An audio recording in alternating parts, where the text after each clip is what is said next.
નમસ્તે મિત્રો, હું છું કમલેશ ગોસ્વામી. અમારા રિપોર્ટર શ્રી બલસિંહ દરબારના માધ્યમથી આપ સૌને શ્રાવણ માસની ખૂબ ખૂબ શુભકામનાઓ પાઠવું છું.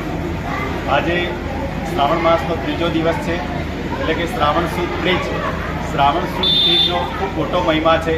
એટલે કે આજના દિવસે નાની નાની બાલિકાઓ ફૂલ કાજલીનું વ્રત કરે છે. આ વ્રત નાની બાલિકાઓ પોતાના જીવનની અંદર નવી સુવાસ લેવા, જે કહેવાય નવી સુવાસ આવે અને પોતાના જીવનની અંદર એ એક નવું, જે આપણે પ્રભુતામાં પગલું કહીએ છીએ, એના માટે આ વ્રત કરે છે.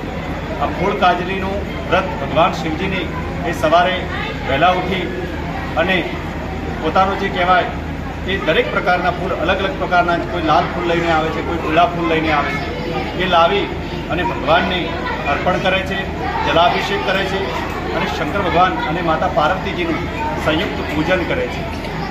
આ વ્રત દીકરીઓ માટે કરે છે કે તેમના જીવનની અંદર તેમનો એ સારો જીવનસાથી મળે, તેમજ તેમનું જીવનની અંદર હંમેશા આ ફૂલની જેમ સુગંધ રહે, સુવાસ રહે અને તેમનું જીવન ખૂબ સારું રહે, તે માટે આ દીકરીઓ વ્રત કરે છે.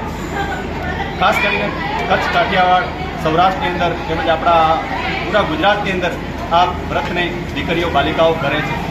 આ વ્રતની અંદર પછી